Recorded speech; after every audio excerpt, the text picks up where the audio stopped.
Assalamualaikum warahmatullahi wabarakatuh.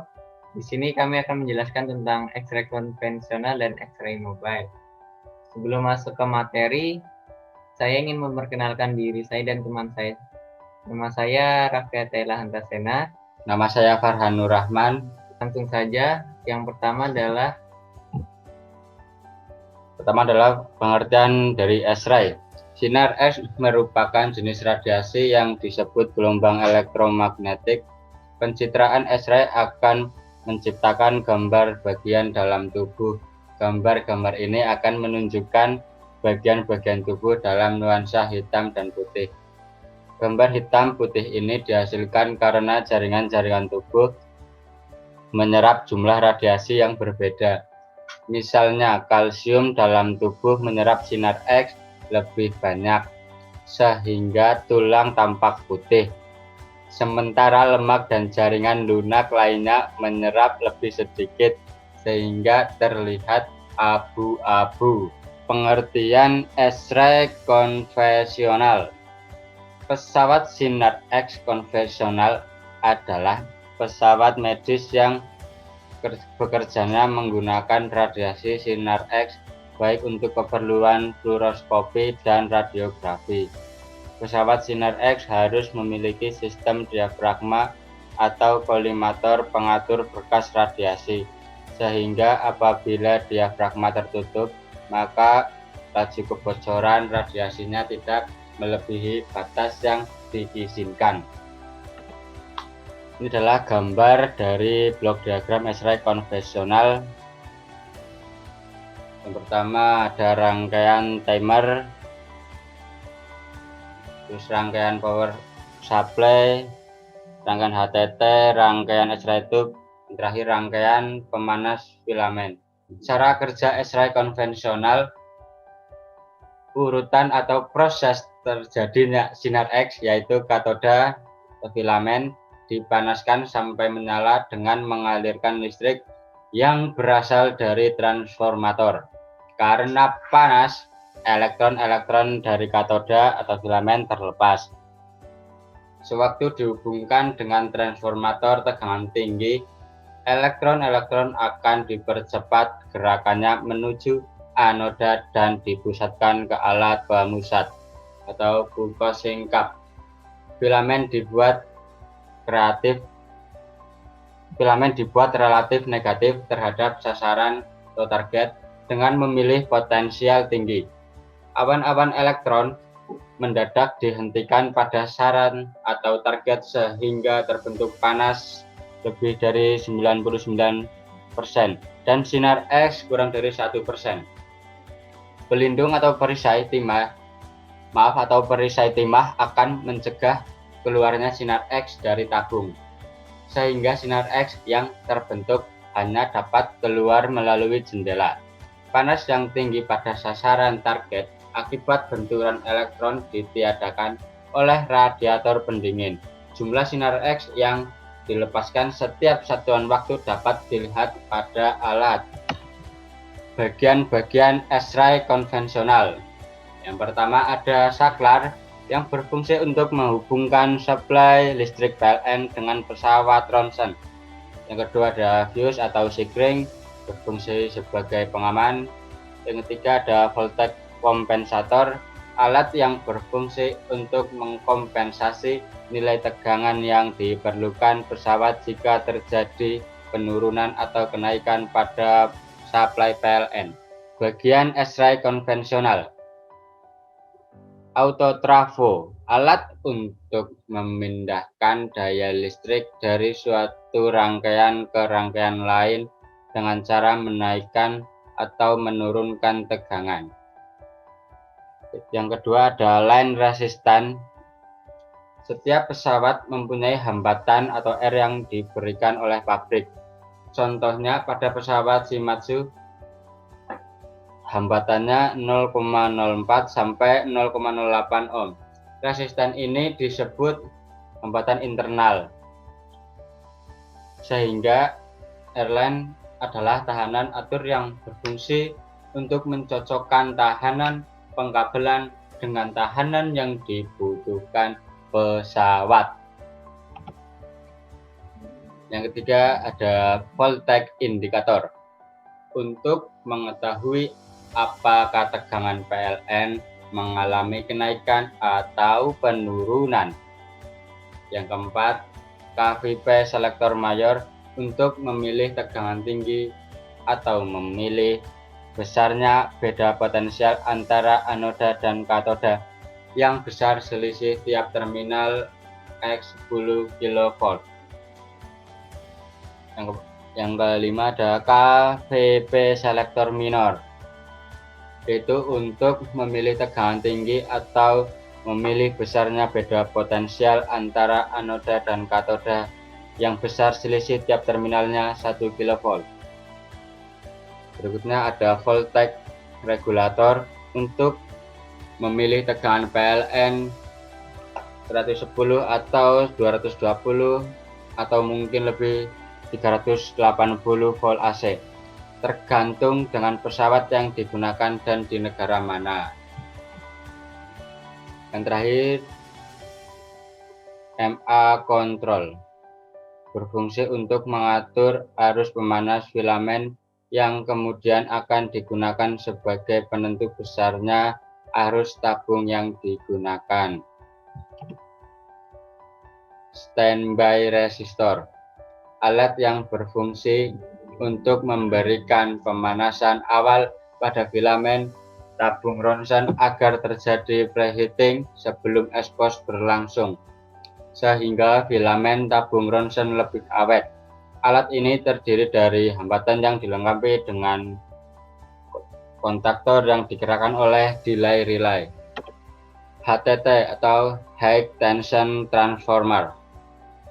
Pada rangkaian ini terdapat trafo tegangan tinggi yang berfungsi untuk memberikan beda potensial antara anoda dan katoda, di mana anoda harus selalu mendapat polaritas positif dan katoda harus selalu mendapat polaritas negatif, agar elektron-elektron bebas yang ada di sekitar katoda dapat ditarik ke anoda.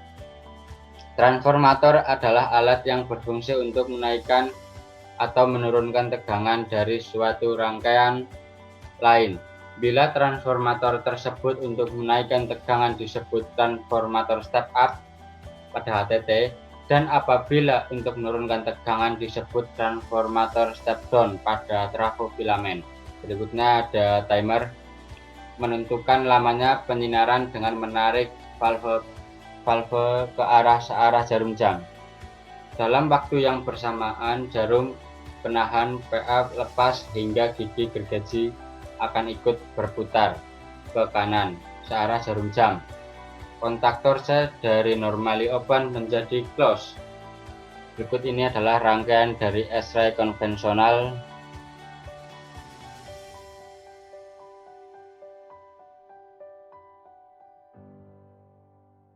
Demikian penjelasan dari S-ray konvensional.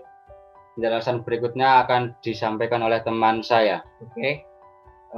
Selanjutnya adalah X-ray mobile. Jadi pesawat sinar X mobile adalah pesawat sinar X yang dapat dipindahkan dari satu ruangan ke ruangan yang lain, sehingga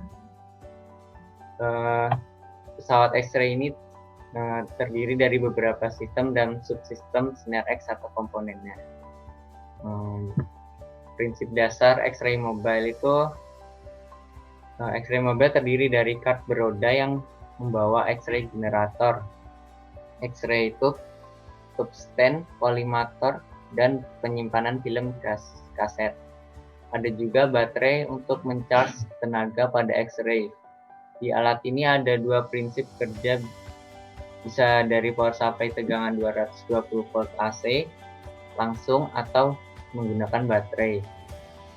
Alur kerja dari sumber 220 volt yaitu masuk ke step up trafo, lalu ke rectifier, yang kemudian ke X-ray tube, di mana X-ray rectifier dan X-ray tube ini terdapat baterai dan kapasitor. Jika baterai terisi, maka dia akan menyalurkan tegangan ke kapasitor.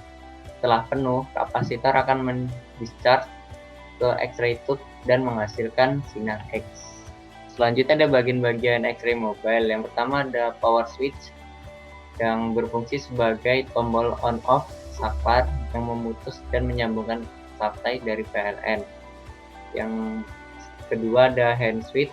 Hand switch itu tombol untuk preparation dan expose alat setelah men-setting KP, MA, waktunya, fokus, baki, AEC, body part selection.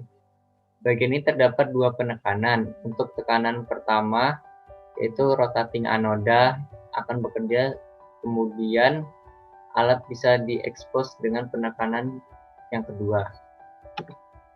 Nah, selanjutnya ada display. Display itu sebagai penampil menu untuk setting. Yang selanjutnya ada tube. Tube itu bagian dari mobile X-ray di mana terdapat anoda dan katoda dan tempat terjadinya sinar X yang diakibatkan oleh perbedaan potensial antara anoda dengan katoda. Di sana ada high voltage kabel plus dan minus. High voltage kabel itu kabel penghubung tegangan tinggi yang dihasilkan generator yang akan digunakan untuk proses terjadinya sinar X pada tabung. Terdapat dua buah kabel high voltage, yaitu yang pertama ada anoda dan kabel katoda. Gambarnya seperti yang di bawah ini. Yang sebelah kiri ini kabel anoda, dia untuk kabel positifnya, dan yang sebelahnya itu ada kabel katoda, dia yang minus. Selanjutnya ada kolimator. Kolimator itu untuk merupakan salah satu bagian dari pesawat X-ray yang memiliki fungsi untuk mengatur besarnya ukuran radiasi. Kolimator ini memiliki beberapa komponen seperti lampu kolimator, 4 timbal untuk pembentuk lapangan, meteran untuk mengukur jarak dari fokus ke detektor atau ke film. Dan ada generator. Generator itu bagian terpenting dari mobile X-ray yang mempunyai fungsi memberikan supply tegangan untuk tabung anoda dan juga katoda sehingga bisa terjadinya proses pembentukan sinar X. Nah, di sini ada blok diagramnya X-ray mobile ya. Dia pertama itu dari PLN. Ketika pesawat X-ray ini di-on-kan, maka tegangan PLN akan masuk ke power supply dan kemudian dia masuk ke filter untuk disaring dari noise yang dari tegangan PLN itu. Kemudian dia akan menuju ke inverter, masuk ke inverter. Dia akan diubah, tadinya tegangan AC, dia akan diubah menjadi tegangan DC. Untuk pengisian kapasitor itu sebesar 670 volt dalam waktu 60 detik. Setelah itu selesai, maka user bisa mengatur tegangan KV dan MA sesuai dengan kebutuhan. Kemudian sinyal dari display atau konsol akan dikirim menuju ke microcontroller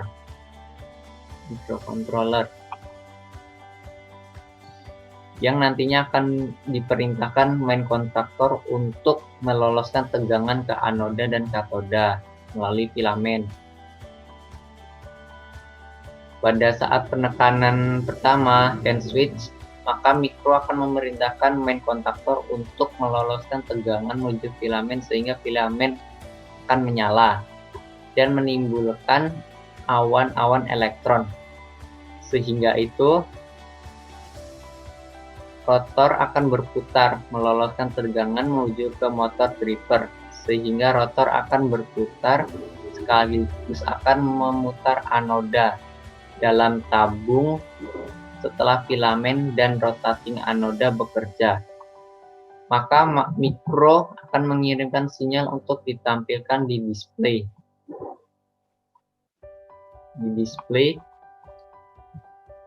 Untuk memberikan isyarat bahwa penekanan dan switch kedua sudah dapat dilakukan. Selanjutnya itu ada ketika penekanan hand switch kedua, maka mikro akan memerintahkan main kontaktor untuk meloloskan tegangan ke DC kontaktor sehingga tegangan DC itu sudah tersimpan di dalam kapasitor yang akan mengalir menuju ke inverter sehingga untuk diubah dari DC menjadi tegangan AC dengan frekuensi tinggi sehingga akan menuju ke HTT atau trafo tegangan tinggi. Untuk dikuatkan tegangannya, kemudian tegangan akan disearahkan kembali menjadi tegangan DC dan menuju ke rotating anoda yang nantinya akan menyebabkan perbedaan potensial antara filamen dengan rotating anoda. Nah, terjadinya penarikan elektron-elektron dari filamen menuju ke rotating anoda dengan mengakibatkan sinar X terjadi. Ya, demikian yang dapat kami sampaikan tentang X-ray konvensional dan X-ray mobile. Mohon maaf apabila ada kekurangan dan salah-salah kata, kami mohon maaf. Wassalamualaikum warahmatullahi wabarakatuh. Waalaikumsalam warahmatullahi wabarakatuh.